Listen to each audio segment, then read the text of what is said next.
આ પ્રકરણમાં ધાતુ કર્મ વિધિના જે સિદ્ધાંતો છે એનો આપણે ક્રમશઃ અભ્યાસ કરી રહ્યા છીએ, જેમાં સૌથી પહેલા આપણે કાચી ધાતુનું સંકેન્દ્રીકરણ કર્યું. પછી એ સંકેન્દ્રિત કાચી ધાતુ જે છે એમાંથી ક્રૂડ મેટલ મતલબ અપરિષ્કૃત ધાતુ કેવી રીતે મેળવાય તેની વાત કરી. હવે મિત્રો અહીંયા જે અપરિષ્કૃત ધાતુ મેળવવામાં આપણે બે તબક્કા જોયા હતા. એક તો ઓક્સાઇડમાં રૂપાંતરણ, જેમાં આપણે ગુંજન અને કેલ્સિનેશન દ્વારા જે કાચી ધાતુ હતી એનું ઓક્સાઇડમાં રૂપાંતરણ કર્યું, અને પછી આપણે રિડક્શનની થોડીક વાત કરી.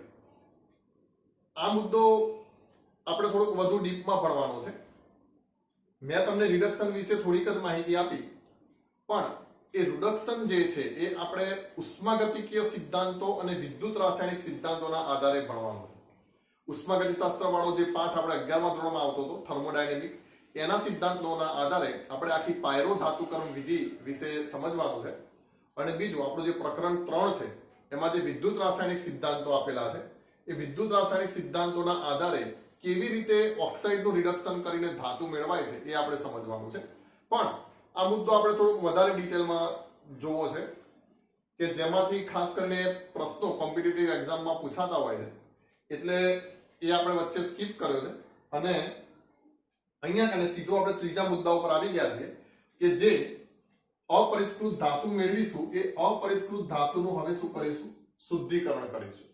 તો પહેલા આ ચેપ્ટરનો પાછલો ભાગ ભણી દઈએ, પછી થોડોક વચ્ચેનો જે ભાગ જે છે કે જેની અંદર એલિંગહામ ડાયાગ્રામ ને બધું આવે છે એ આપણે થોડુંક વધારે ડિટેલમાં જોવું છે, એટલે મેં એને હમણાં રહેવા દીધો છે.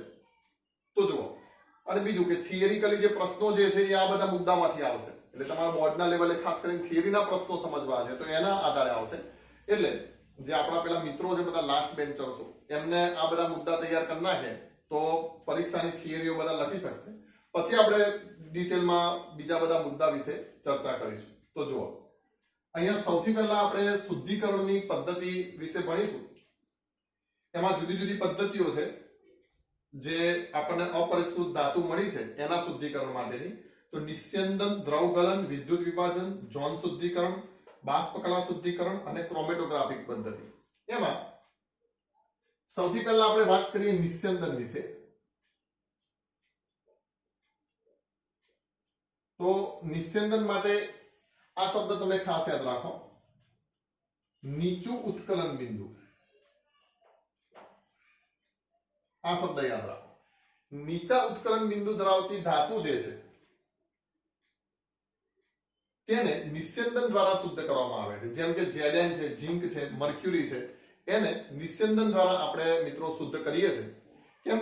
કારણ કે નિસ્યંદન આપણને ખબર છે, નિસ્યંદન મેથડનો આપણે ઉપયોગ શેમાં કરીએ છીએ? તો નિસ્યંદનનો સિદ્ધાંત શું છે કે બાષ્પશીલતામાં જેની તફાવત હોય અથવા તો ઉત્કલન બિંદુમાં જેનો તફાવત હોય એવા મિશ્રણને અલગ કરવા માટે આપણે નિસ્યંદનનો ઉપયોગ કરીએ છીએ. હવે અહીંયા સમજો, માની લો કે Zn અને Hg જે નીચું ઉત્કલન બિંદુ ધરાવે છે અને અશુદ્ધિનું ઉત્કલન બિંદુ ઘણું ઊંચું છે, તો આપણે અશુદ્ધ ધાતુને આપણે નિસ્યંદન ચંબુમાં લઈ અને ગરમ કરીએ તો જે બાષ્પ બનશે એ કોની બની જશે? આપણા ધાતુની બની જશે. અને પછી ધાતુને સંગઠિત કરી, ધાતુનું સંગઠન કરી અને આપણે શુદ્ધ સ્વરૂપમાં ધાતુ મેળવી શકીએ છીએ. બરાબર? તો જે અશુદ્ધ ઝિંક છે, આ અશુદ્ધ ઝિંકને યાદ રાખી લો મિત્રો. અશુદ્ધ ઝિંકને શું કહેવાય? સ્પેલ્ટર કહેવાય. તો આ જે અશુદ્ધ ઝિંક અથવા સ્પેલ્ટરનું શુદ્ધિકરણ આવી રીતે નિસ્યંદન દ્વારા થાય છે. ઉદાહરણ અહીંયા લખેલા છે એટલે હું અહીંયા પાછું ઉદાહરણ લખતો નથી. ખાસ કરીને પરીક્ષાના બોર્ડની પરીક્ષાના MCQ માટે તમારે આવું યાદ રાખવાનું કે નિસ્યંદનથી કઈ ધાતુનું શુદ્ધિકરણ થાય છે? તો Zn અને Hg. અને બીજું શું હોવું જોઈએ? તો ઉત્કલન બિંદુ કેવું હોવું જોઈએ? ધાતુનું નીચું હોવું જોઈએ. પછી બીજું જે છે શુદ્ધિકરણનો બીજો જે સિદ્ધાંત છે અથવા જે પદ્ધતિ છે જેને આપણે કહેશું દ્રવગલન. સમજો, દ્રવગલન મતલબ પીગલન કરવું. તો સ્વાભાવિક છે અહીંયા ઉત્કલન બિંદુનો સિદ્ધાંત કામ કરતો તો નીચું ઉત્કલન બિંદુ, જ્યારે અહીંયા ગલન બિંદુનો સિદ્ધાંત કામ કરશે. પ્રમાણમાં નીચી ગલન બિંદુ ધરાવતી ધાતુ છે, જેમ કે ટીન, જોડે તમે લેડ પણ લઈ શકો, પીબી પણ લઈ શકો. બરાબર? પણ કૌંસમાં એટલે લખું છું કે બુકમાં ટીન આપેલું છે એટલે આપણે બોર્ડની પરીક્ષા માટે તો ટીન યાદ રાખવાનું. બાકી લેડ પણ જે છે એ દ્રવગલન દ્વારા શુદ્ધ થઈ શકે. શું કરવામાં આવે? તો એક ચોક્કસ પ્રકારના ઢોળાવની રચના કરવામાં આવે, ચોક્કસ પ્રકારના ઢાળવાળી સપાટી અહીંયા કને રચના કરવામાં આવે અને અંદરથી આ સપાટી જે છે એને ગરમ કરવામાં આવે. જ્યારે અહીંયા આપણી જે ધાતુ જે છે એ મૂકવામાં આવે. હવે આ ઢાળ કોઈક એવા ચોક્કસ એંગલથી રાખવામાં આવે કે પ્રવાહી હોય તો રગડી જાય ને ઘન પદાર્થ ત્યારે ઉપર રહે. હવે તમે આને ગરમ કરો છો અહીંથી આ બધી જગ્યાએ ગરમ કરો છો તો આપણી ધાતુ જે છે એનું ગલન બિંદુ કેવું છે? નીચું છે. તો ધાતુ જે છે વહેલી પ્રવાહી બની જશે અને અહીંયાથી એ રગડતી ક્યાં આવશે? નીચે અહીંયા કને આવશે. તો એક પાત્રની અંદર આપણે શુદ્ધ ધાતુ ભેગી કરી શકીએ છીએ. ખબર પડી?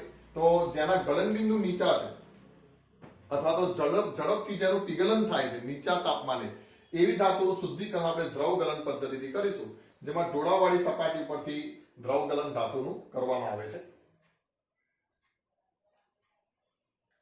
તો દ્રવ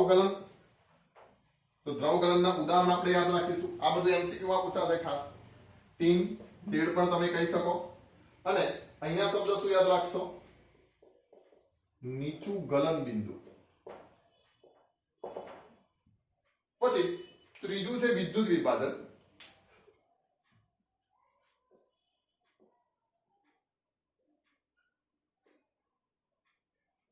વિદ્યુત વિભાજન દ્વારા કેટલીક ધાતુઓનું શુદ્ધિકરણ કરવામાં આવે છે, જેમ કે Cu છે, Zn છે. પછી એલ્યુમિનિયમ પણ મિત્રો જે મેળવવામાં આવે છે, જેમ કે હોલ હેરોલ્ડ પદ્ધતિ તમે ભણતા, એ એલ્યુમિનિયમ જે પણ છે એ પણ વિદ્યુત વિભાજન પદ્ધતિથી મેળવવામાં આવે છે. પણ અહીંયા જો આપણે શુદ્ધિકરણની વાત કરીએ તો કોપરના શુદ્ધિકરણથી આપણે એ વાતને સમજીએ. અહીંયા એક વિદ્યુત વિભાજન કોષની રચના કરવામાં આવે છે મિત્રો. દાખલા તરીકે હું એક વિદ્યુત વિભાજન કોષની અહીંયા રચના કરું છું. તમે જોજો એક પાત્રની અંદર માની લો કે મારે કોપરનું શુદ્ધિકરણ કરવું છે. તો એક પાત્રની અંદર કોપરનું શુદ્ધિકરણ કરવું છે તો મારે ઇલેક્ટ્રોલાઇટ તરીકે કોપરનું દ્રાવણ લેવું પડે. દાખલા કે હું લઈ લઉં છું CuSO4 અને આ દ્રાવણ એસિડિક બનાવવું પડે એટલે CuSO4 H2SO4 આ ઇલેક્ટ્રોલાઇટ તરીકે લઉં છું અથવા તો વિદ્યુત વિભાજ્ય તરીકે. આ શું છે? ઇલેક્ટ્રોલાઇટ. બીજું, હવે આની અંદર હું જેનું શુદ્ધિકરણ કરવાનું છે એને આપણે કહેશું અશુદ્ધ કોપર. અહીંયા લખું અશુદ્ધ Cu. અશુદ્ધ Cu ને બેટરીના ધન ધ્રુવ સાથે જોડવામાં આવે છે એટલે એ એનોડ બનશે. મતલબ જેનું શુદ્ધિકરણ કરવાનું છે એને હંમેશા એનોડ તરીકે લેવામાં આવે છે અને એને ધાતુનો, જેમ કે અહીંયા કોપરનું શુદ્ધિકરણ કરીએ તો કોપર, ઝીંકનું શુદ્ધિકરણ કરતા હોય તો ઝીંક, તો એનો શુદ્ધ સળિયો અહીંયા મૂકવામાં આવે છે. તો આ શુદ્ધ Cu. હવે આ વિદ્યુત વિભાજન પ્રક્રિયા આપણે ચાલુ કરીશું. તો વિદ્યુત વિભાજનથી શું થશે? તો જો એનોડ ઉપર કે જે આ Cu છે એ કેવો છે? અશુદ્ધ છે. પણ આ Cu એનોડમાંથી ક્યાં જશે? ઓક્સિડેશન થઈને દ્રાવણમાં જશે એટલે Cu+2+2 ઇલેક્ટ્રોન, આ AQ. હવે શું થશે? તો Cu+2+2 ઇલેક્ટ્રોન, તો Cu+2 ક્યાં આવે મિત્રો? અહીંયા દ્રાવણમાં આવ્યા અને ઇલેક્ટ્રોન જે છે એ અહીંયા કને આ પટ્ટી ઉપર એટલે કેથોડ બાજુ જમા થશે. એનાથી આ બધા જે Cu+2 છે, દ્રાવણમાંના જે Cu+2 છે એ આકર્ષાઈને કયા બાજુ, કઈ બાજુ જશે? કેથોડ ઉપર જશે. એટલે કેથોડ ઉપર કઈ પ્રક્રિયા થશે? તો આ Cu+2 જે છે એ બે ઇલેક્ટ્રોન સ્વીકારી અને કેથોડ ઉપર જમા થાય છે. પણ અહીંયા જે કેથોડ જે છે એ કેવો હશે? શુદ્ધ હશે. એટલે આપણને કેવો? શુદ્ધ Cu મળશે. બરાબર? તો આ વિદ્યુત વિભાજનનો સાદો સિદ્ધાંત છે. બીજું, કોપર જે છે, ખાસ કરીને કોપરની વાત કરીએ તો એમાં અશુદ્ધિ સ્વરૂપે આ બધી ધાતુ રહેલી હોય છે. Sb, Sc, Te, Ag, Au અને Pt. ધ્યાન રાખજો, આ ખાસ યાદ રાખજો. Sb મતલબ antimony, Sc selenium, Te tellurium, Ag silver, Au gold અને Pt પ્લેટિનમ. આ બધી ધાતુ જે એનોડની નીચે અહીંયા કને જમા થાય છે આ જગ્યાએ, એટલે એને આપણે એનોડિક પંક કહીશું. આને શું કહેશું? એનોડિક પંક. ઇંગ્લિશમાં શબ્દ છે એનોડિક મડ. ધ્યાન રાખો, જો આપણા ગુજરાતી ભાષા જે છે એની સમૃદ્ધિ જુઓ મિત્રો. ઇંગ્લિશ વાળાએ કહી દીધું એનોડિક મળ. મળ કોને કહેવાય? મળ એટલે કાદવ. તો અહીંયા કને એનોડિક કાદવ મળે છે. પણ તમે મિત્રો યાદ રાખો, ગોલ્ડ અને પ્લેટિનમ ને સિલ્વર જેવી મોંઘી ધાતુ મળતી હોય એને કઈ કાદવ કહેવાય? એના માટે આપણા ગુજરાતી વાળાએ એનોડિક પંક શબ્દ આપ્યો છે. વાસ્તવમાં પંકનો મતલબ પણ કાદવ થાય. પંક એટલા માટે કમળના ફૂલને શું કહેવાય? પંક જ કહેવાય. એવું કાદવ કે જેની અંદર શું ઉગે? કમળ ઉગે. તો એવો પંક કે જેમાંથી શું? પંકજ, કમળ ઉગે. એટલે અહીંયા આગળ શબ્દ શું આપ્યો છે? એનોડિક પંક. કેમ આને એનોડિક પંક કીધું? કારણ કે આ જે છે એનોડની નીચે જમા થાય છે આ અશુદ્ધિઓ, એટલે એને પંક કીધી. પણ આ અશુદ્ધિ એટલી બધી કિંમતી છે કે આખો જે શુદ્ધિકરણનો જે બધો ખર્ચો છે મોટા ભાગનો, એ આ અશુદ્ધિઓ તમે વેચો એમાંથી જ તમારે પૂરો પડી જાય છે. તો અહીંયા પેલી કહેવત જેવું થાય, આમ કે આમ ગુટલીઓ કે વિદામ. તો ધાતુનું તો શુદ્ધિકરણ થાય છે, પણ અહીંયા આપણને શું મળે છે? એનોડિક પંક પણ અહીંયા આપણને મળે છે. બરાબર? તો આ વિદ્યુત વિભાજન પદ્ધતિ છે. આટલું તમે જોઈ લો. પછી આપણે વાત કરીએ જોન શુદ્ધિકરણની.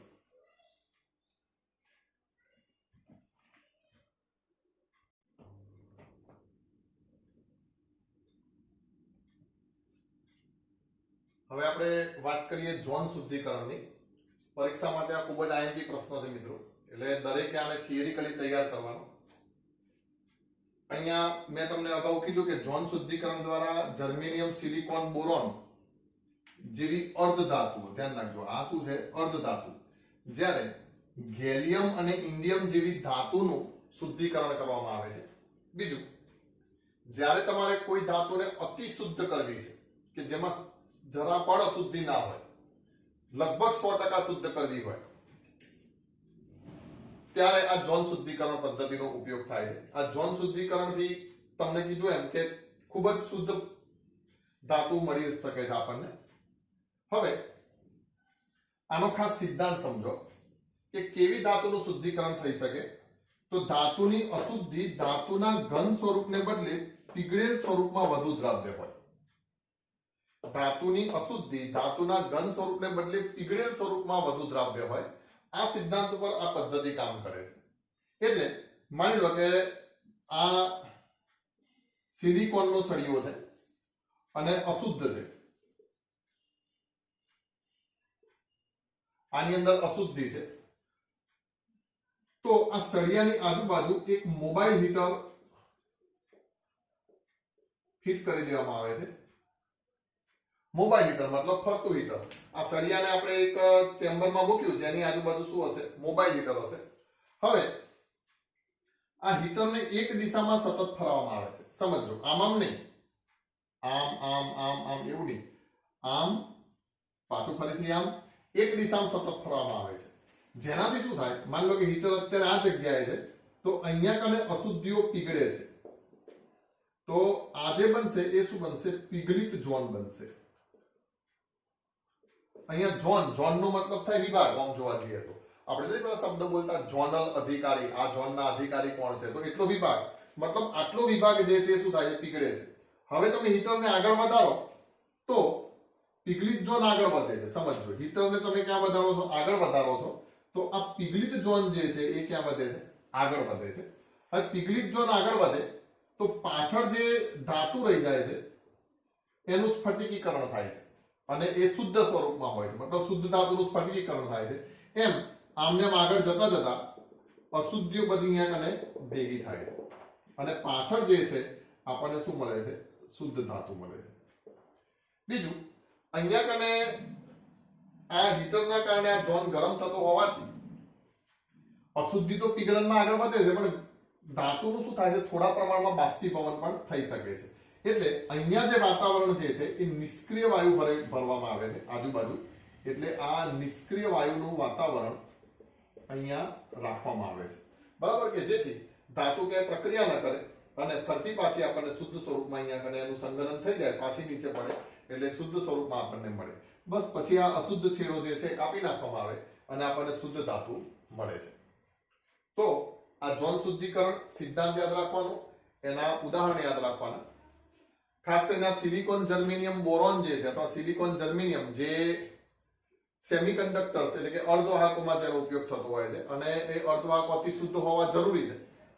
તો એવી ધાતુનું શુદ્ધિકરણ જોન શુદ્ધિકરણથી આપણે કરીશું.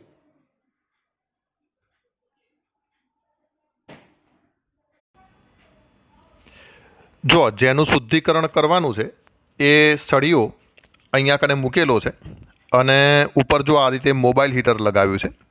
હવે આ મોબાઈલ હીટરને એક જ દિશામાં ફેરવવામાં આવે છે જેથી પીગળિત ઝોન, જેને મોલ્ટન ઝોન કહેવાય, એ મોલ્ટન ઝોન જે છે પીગળેલું, એની સાથે અશુદ્ધિઓ આગળ વધે છે. હવે વારંવાર એક જ દિશામાં ફેરવીએ એટલે અશુદ્ધિઓ આ જગ્યાએ છેડે કેન્દ્રિત થાય છે અને પાછળ ધાતુનું સ્ફટિકીકરણ થાય છે અને આપણને અહીંયા કને એક અતિ શુદ્ધ ધાતુ મળે છે. દેખાય છે આ રીતે? તો જો આગળ પીગલિત ઝોન જાય છે અને અશુદ્ધ છેડાને પછી કાપી લેવામાં આવે છે અને આપણને શુદ્ધ ધાતુ મળે છે. ખાસ કરીને સિલિકોન, જર્મેનિયમ, ગેલિયમ, થેલિયમ, એ મેં ઉદાહરણો આપ્યા, એ બધી ધાતુનું શુદ્ધિકરણ આ પદ્ધતિથી થતું હોય છે કે જે સેમિકન્ડક્ટર એટલે કે જે અર્ધવાહકો જે છે એ અર્ધવાહકોમાં વપરાતી હોય છે.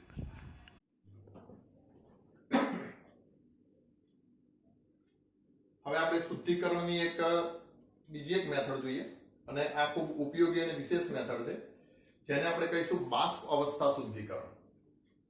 શબ્દ સમજો મિત્રો, બાષ્પ અવસ્થા મતલબ જે પણ ધાતુનું આપણે શુદ્ધિકરણ કરવાનું છે એને આપણે કોઈ બાષ્પશીલ સંયોજનમાં ફેરવવાની, મતલબ એને આપણે બાષ્પ અવસ્થામાં લાવવાની.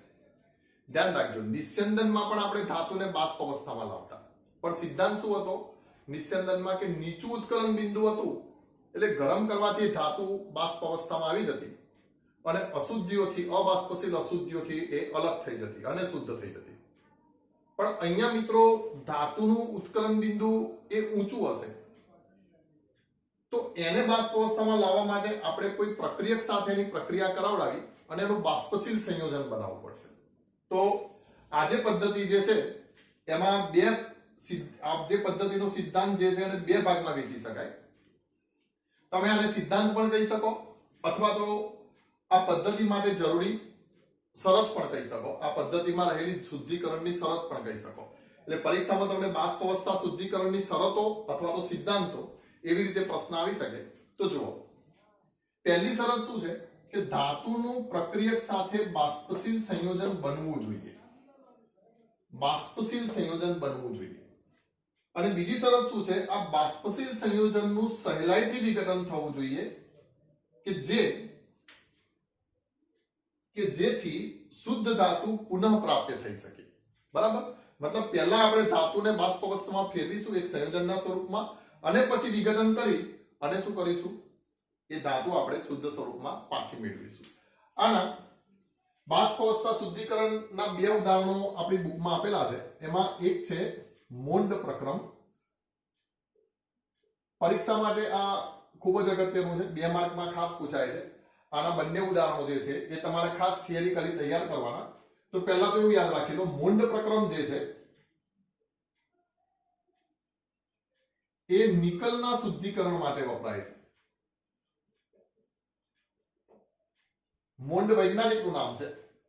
તો આમાં શું કરવામાં આવે છે તો પહેલો સ્ટેપ જુઓ. પહેલા નિકલ કે જે અશુદ્ધ છે એની પ્રક્રિયા કાર્બન મોનોક્સાઇડ વાયુ સાથે કરવામાં આવે છે. મતલબ કાર્બન મોનોક્સાઇડ વાયુને 330 થી 350 કેલ્વિન તાપમાને અશુદ્ધ નિકલ ધાતુ પરથી પસાર કરતા અહીં આપણને નિકલ ટેટ્રા કાર્બોનિલ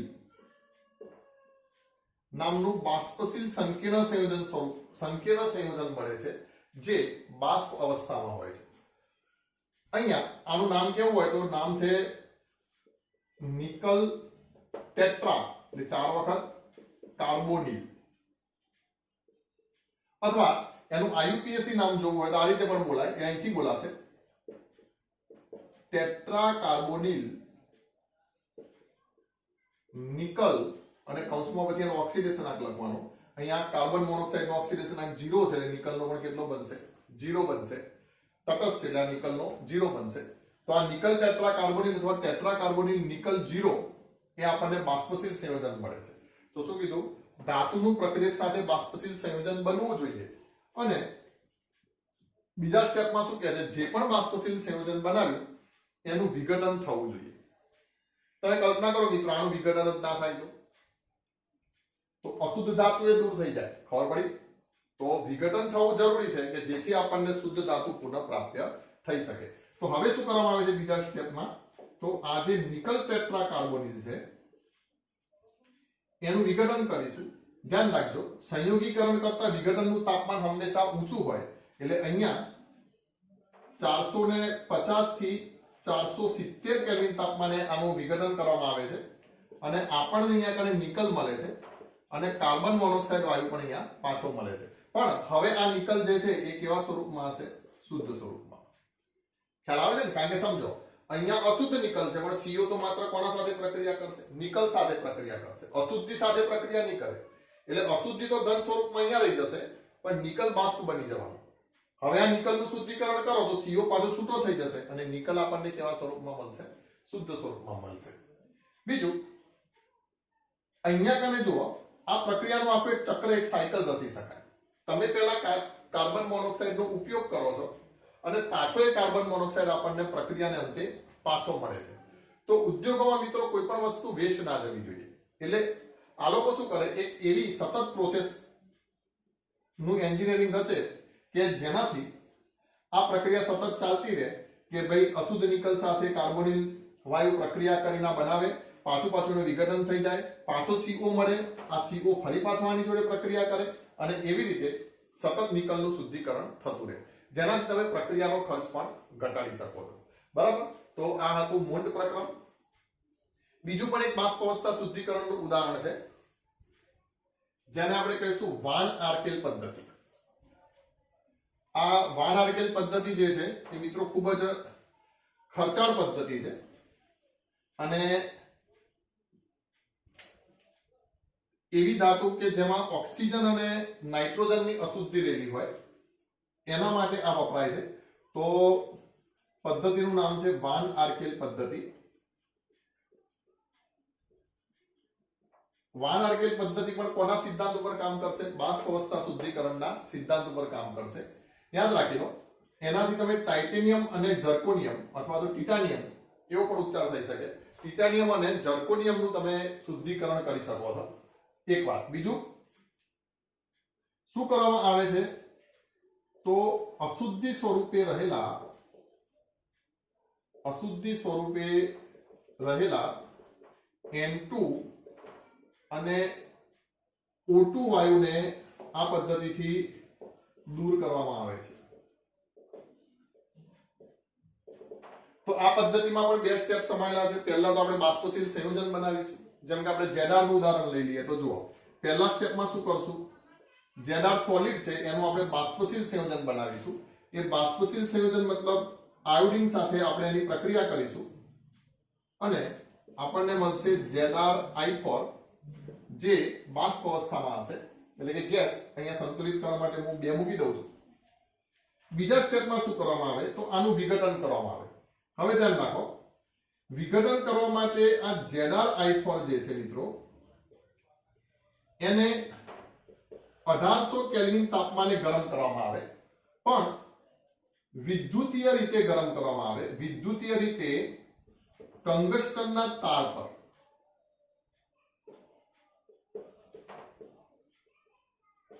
ગરમ કરવામાં આવે જેથી આ ટંગસ્ટનના તાર ઉપર મિત્રો ZR ધાતુ જમા થશે અને I2 જે છે એ બાષ્પ સ્વરૂપે ચેમ્બરમાં રહેશે. વાસ્તવમાં જો અહીંયા તમે સમજો, ટંગસ્ટનનો તાર, અહીંયા એક તાર જે છે એ તારની જગ્યાએ અહીંયા કને હું આવો શબ્દ વાપરું છું, ટંગસ્ટનની ફિલામેન્ટ પર, તો તમને થોડુંક વધારે ખ્યાલ આવશે. ફિલામેન્ટ કોને કહેવાય ખબર છે? પેલા બલ્બની અંદર જે આવે એને આપણે શું કહીએ? ફિલામેન્ટ. તો અહીંયા કને આ એક પ્રકારનો વિદ્યુતીય બલ્બ જ રચવામાં આવે મિત્રો. જેમ કે હું એમ કહી દઉં કે આ એક બલ્બ છે, મતલબ આ ચેમ્બર છે બલ્બ જેવું, અને એની અંદર એક ફિલામેન્ટ અહીંયા મૂકી છે, ટંગસ્ટનની ફિલામેન્ટ છે. હવે આ ZrI4 ગેસ જે છે, અહીંયા હવે આપણે બલ્બ ચાલુ કરીશું તો અહીંયા આગળ ઊંચું તાપમાન ઉત્પન્ન થશે 1800 કેલ્વિન જેટલું, જેથી આનું વિઘટન થશે અને આ જેડાર ધાતુ જે છે એ આ ફિલામેન્ટ ઉપર મિત્રો અહીંયા જમા થશે. આ જેડાર ધાતુ ફિલામેન્ટ ઉપર જમા થશે અને I2 ગેસ આ રીતે બાષ્પ અવસ્થામાં અહીંયા આગળ રહેશે. તો આવી રીતે આ શુદ્ધ જેડાર જે છે એ અલગ પછી અહીંયાથી કાઢી લેવામાં આવે અને જેડારનું શુદ્ધિકરણ કરવામાં આવે. બીજું આ જ રીતે તમે TI નું પણ શુદ્ધિકરણ કરી શકો, જેમ કે આ TI I4 અને એનાથી તમને TI સોલિડ પણ મળી શકે. બરાબર, અહીંયા ધ્યાન રાખજો, આનો જે ઓક્સિડેશન આંક જે છે આપણે કેટલું લેશું, +4 લેશું જેડાર અને TI નો આના સંયોજનની અંદર. તો આવી રીતે બાષ્પ અવસ્થા શુદ્ધિકરણમાં આપણે આ બે પદ્ધતિ ખાસ યાદ રાખજો, એક મુંડ પ્રક્રમ અને બીજી વાનાર્કેલ પદ્ધતિ, જે બોર્ડની પરીક્ષામાં વારે ઘડી આમાંથી એકાદ પદ્ધતિ પૂછાતી હોય છે. હવે શુદ્ધિકરણની એક મેથડ જેને આપણે ક્રોમેટોગ્રાફી શુદ્ધિકરણ કહીશું, જેના વિશે આપણે 11મા ધોરણમાં ભણ્યા છીએ. હાલની આધુનિક પદ્ધતિ છે ક્રોમેટોગ્રાફી શુદ્ધિકરણ. 11માના ઓર્ગેનિકના પાઠમાં જે પાછલો પ્રેક્ટિકલ વાળો ભાગ જે છે એની અંદર માહિતી આ ક્રોમેટોગ્રાફી મેથડની આપી છે, પણ આ બહુ વિશેષ પદ્ધતિ છે મિત્રો. આના વિશે જો તમારે ખરેખર ડિટેલમાં ભણવું હોય તો બીજા એકાદ કલાકનો વિડીયો આપણે અલગથી બનાવવો પડે. અત્યારે હાલ હું બુકમાં જેટલી માહિતી આપી છે એટલી અને થોડીક એને લગતી માહિતી તમને અહીંયા આપું છું. તો ક્રોમેટોગ્રાફી શુદ્ધિકરણ, જે તમે આ શબ્દ યાદ રાખજો, અધિશોષણના સિદ્ધાંત ઉપર કામ કરે.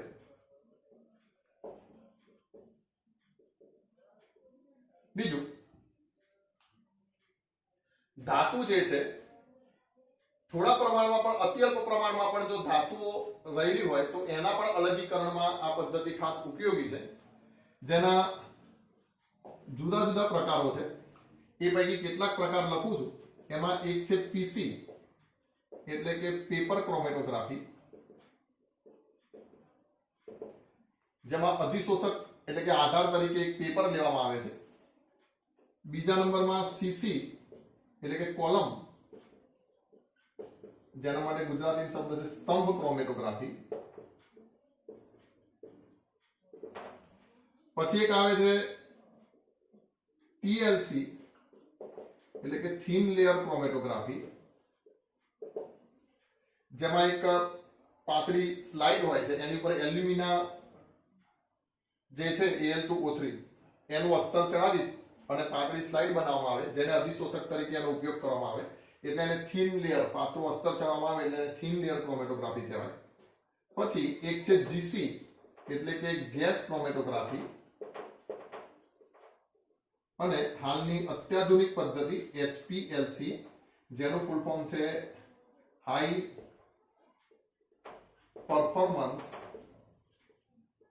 Liquid chromatography. બરાબર, તો અત્યારે આટલી માહિતી આપણે યાદ રાખીશું. તો આ હતા બધા શુદ્ધિકરણના જુદા જુદા સિદ્ધાંતો.